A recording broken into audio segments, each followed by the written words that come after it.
Hi food lovers, மீண்டும் உங்கள் அத்தனை பேரையும் லட்ச் போஜனாவிலே சந்திப்பதிலே மகிழ்ச்சி. இன்னைக்கு என்னன்னு கேட்டிங்கன்னா, என் கையில் இருக்கிறது அவரைப்பருப்பு.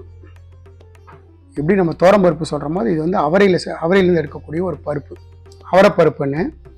இந்த பருப்பை வச்சு கொங்கு மண்டலத்தில் ஈரோடு, சேலம், கோயம்புத்தூர் பகுதியில் நிறைய டிஷ் செய்வாங்க. அரிசி பருப்பு சாதம் செய்வாங்க, இந்த பருப்பு வச்சு கடைவாங்க, இதே பருப்பு வச்சு சாம்பார் பண்ணுவாங்க, நிறைய ஐட்டம் செய்வாங்க. இந்த அவரைப்பருப்பை வச்சு இன்னைக்கு ஒரு பருப்பு கடைச்சல் அட்டகாசமாக இருக்கும். சாதத்தோட நெய் போட்டு சாப்பிட்றதுக்கு ரெகுலராக நம்ம செய்யக்கூடிய இந்த பாசி பருப்பு, துரம்பருக்கு பதிலாக ஒரு நாள் இது நீங்கள் ட்ரை பண்ணி பார்க்கலாம். டிஃப்ரெண்ட் டேஸ்ட்டாக இருக்கும். ஸோ வாங்க இந்த அவரையை வச்சு ஒரு பருப்பு கடையல் எப்படி செய்யலான்னு பார்க்கலாம்.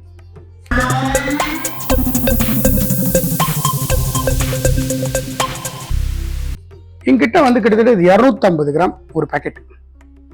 நான் குக்கரில் சேர்த்துக்கிறேன். நான் 2-3 வாட்டி நல்லா இதை வாஷ் பண்ணி எடுத்துகிட்டு வந்துடுறேன் முதல்ல. இப்போ நம்மளோட இந்த அவரை பருப்பை நல்லா 4-5 வாட்டி வாஷ் பண்ணிட்டேன். இந்த பருப்பில் கொஞ்சமாக மஞ்சப்பொடி, ஒரு ஸ்பூன், சின்ன ஸ்பூன், ஒரு ஸ்பூன் நெய், இந்த பருப்புக்கு தேவையான தண்ணி, இந்த லெவல் தண்ணி போகிறோம். இப்போ இதை ஒரு 4 சவுண்டு விட்டுட்டிங்கன்னா ரொம்ப குழையாது, மலர்ந்துருக்கும். அந்த மாதிரி கன்சிஸ்டன்சிக்கு நான் இதை குக்கரில் ஒரு 4 விசில் விட்டுட்டு உங்களுக்கு காட்டுறேன். குக்கரை மூடிடுவோம். இப்போ இந்த குக்கர் 4 சவுண்டு வரட்டும், வந்ததுக்கப்புறம் பார்க்கலாம். நம்ம குக்கர் 4-5 சவுண்டு வந்துட்டு நான் ஸ்டவ் ஆஃப் பண்ணிட்டேன். நம்மளோட பருப்பு குக்கர் ஸ்டீம் ஃபுல்லாக போயிடுத்து. பார்த்தீங்களா, இந்த மாதிரி தண்ணி லெவல் இப்படி விட்டிங்கன்னா கரெக்டாக வரும்.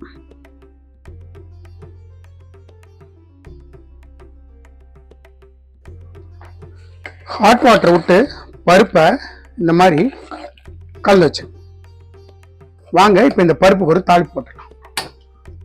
ஸ்டவ் பற்ற வச்சு பேன் வைக்கிறேன். பேன் சுடட்டும். பேன் சுட்டுடுத்து சின்ன ஸ்பூனில் ஒரு 2 டீஸ்பூன் நெய், 1 டீஸ்பூன் கடலெண்ணெய், அது நல்லா சுடட்டும். நம்ம விட்ட எண்ணெய் நல்லா சுட்டுடுத்து நான் சின்ன ஸ்பூன் 1 டீஸ்பூன் கடுகு சேர்த்துக்கிறேன். கடுகு கிராக்கலாட்டும், ஃப்ளேமை ஸ்லோ பண்ணிக்கிறேன்.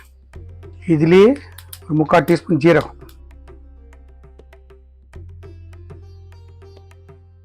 5 பச்சை மிளகாய் ஸ்ப்ளிட் பண்ணி வச்சுருக்கேன், சேர்த்துறேன். இதுதான் இந்த டிஷ்ஷுக்கான காரம். ஸோ உங்கள் காரத்துக்கு ஏற்ற மாதிரி இந்த பச்சை மிளகாய் டிசைட் பண்ணிக்கலாம். மற்றபடி இந்த பொடிகளும் கிடையாது.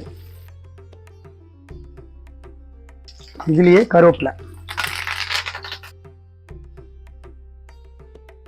ஒரு 15 சின்ன வெங்காயத்தை இந்த மாதிரி கட் பண்ணி வச்சுருக்கேன், அதை சேர்த்துருங்க.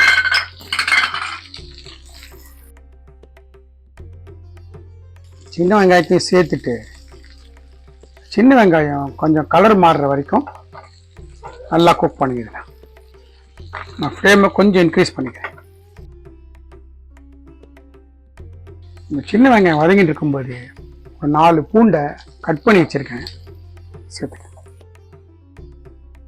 ஒரு சிறு துண்டு இஞ்சி ஃபைனாக கட் பண்ணி வச்சுருக்கேன், அதையும் சேர்த்தேன்.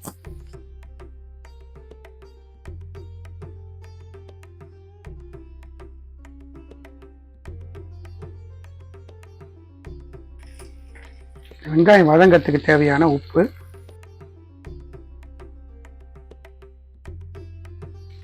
வெங்காயம் நல்லா கலர் மாறி வருது.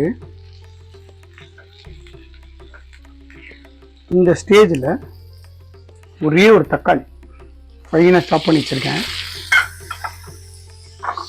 தக்காளி போட்டுட்டு கொஞ்சமாக மஞ்சள்,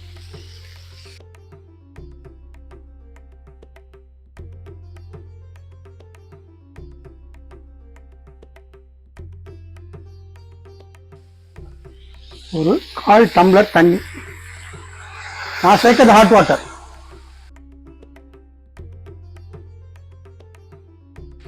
இப்போ இந்த வெங்காயம் தக்காளி நல்லா குழஞ்சி வெந்து வரட்டும், அது வரைக்கும் வெயிட் பண்ணும்.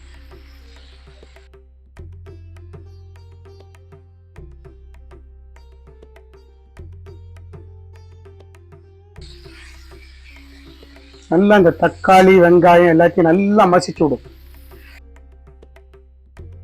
நம்மளோட இஞ்சி பூண்டு பச்சை மிளகாய் தக்காளி வெங்காயம் எல்லாம் இந்த மாதிரி நல்ல ஒரு தொக்கு கன்சிஸ்டன்சிக்கு வந்துட்டு ஃப்ளேமை ஸ்லோ பண்ணிவிட்டு நம்மளோட குக்கர் இருக்குல்ல, அந்த குக்கர் வச்சுருக்கேன்.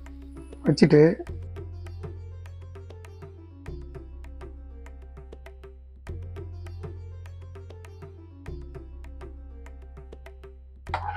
நான் இந்த பருப்பு பார்த்தீங்கன்னா நல்லா வெந்நீர் விட்டு கலந்து வச்சுருக்கேன். வெங்காயம் வதக்கும் போது உப்பு போட்டோம், நான் இன்னொரு 1/2 டீஸ்பூன் உப்பு போட்டுக்கிறேன். இப்போ இது நல்ல ஒரு கொதி வரட்டும். எங்கிட்ட ட்ரை மேங்கோ பவுடர் வச்சிருக்கேன், அது ஒரு ஸ்பூன் சேர்க்குறேன். நான் இப்போ ஆம்ச்சூர் பொடி சேர்த்துருக்கேன் 1 ஸ்பூன். நீங்கள் விருப்பப்படுறவங்க இறக்கி வச்சதுக்கப்புறம் நல்ல ஒரு எலுமிச்சம்பழம் புழிஞ்சிக்கலாம் புளிப்பு டேஸ்ட்டுக்கு. நான் சேர்த்துருக்கிறது மாங்காய், ட்ரை மாங்காய் சேர்த்துருக்கேன் புளிப்பு டேஸ்ட்டுக்காக. இல்லைன்னா சின்னதாக ஒரு 1/2 கரண்டி புளித்தண்ணி, கரைச்ச புளிச்ச தண்ணியை சேர்த்துட்டீங்கன்னா கூட புளிப்பு தன்மை கிடைச்சிடும். நம்மளோட பருப்பு நல்ல கொதி வருது, இங்கே பாருங்க. நல்ல வெந்த பருப்பு எப்படி இருக்கு பாருங்க. ஸோ நல்ல ஒரு கொதி வருது. என்ன பண்ணுறேன், ஸ்டவ் ஆஃப் பண்ணிவிட்டு ஒரே ஒரு ஸ்பூன் நெய், எங்கிட்ட கொத்தமல்லி வச்சுருக்கேன், ஃபைனாக சாப் பண்ணி சேர்த்துருங்க. நம்மளோட அவரை பருப்பில் செஞ்ச ஒரு தால் பருப்பு சாதத்தை கூட பிரமாதமாக இருக்கும். சப்பாத்தி பூரி கூட தொட்டுக்கலாம், ஃபென்டாஸ்டிக்காக இருக்கும். அவரை பருப்பு தயார். அவரை பருப்பு வச்சு செஞ்ச ஒரு பருப்பு கடையல், ஒரு அட்டகாசமான ரெசிபி, ஒரு டிஃப்ரெண்ட்டான ரெசிபி. நார்மலாக நம்ம யூஸ் பண்ணுற தோரம் பருப்பு பாசி பருப்புக்கு பதிலாக ஒரு நாள் இந்த பருப்பு சேர்த்து பாருங்கள், ரொம்ப நல்லா இருக்கும் டேஸ்ட்டு. எந்த மாதிரி இங்கிலீஷ் ஃபுட் எப்படி செஞ்சனோ அதே மாதிரி செய்யுங்க, எனக்கு கிடைச்சது எக்ஸ்ட்ரா ரிசல்ட் உங்களுக்கும் கிடைக்கும். இந்த வீடியோ பிடிச்சிருந்தா லைக் அண்ட் ஷேர் பண்ணுங்கள், உங்கள் ஃபேமிலி அண்ட் ஃப்ரெண்ட்ஸ்க்கு ரெக்கமெண்ட் பண்ணுங்கள். நம்ம லக்ஷ்போஜனா சேனலுக்காக ஒரு வாட்ஸ்அப் குரூப் கிரியேட் பண்ணியிருக்கோம். அது எதுக்குன்னு கேட்டிங்கன்னா நோட்டிஃபிகேஷன் ப்ராப்ளம் சால்வ் பண்ணுறதுக்காகவும் டிஸ்கிரிப்ஷனை பார்த்து சமைக்கிறதுக்காகவும். ஸோ பிகினர்ஸுக்கு ரொம்ப யூஸ்ஃபுல்லாக இருக்கும். இன்ட்ரெஸ்டட் பர்சன்ஸ் ஜாயின் பண்ணிக்கங்க. Lakshman signing off from லக்ஷ்போஜன்.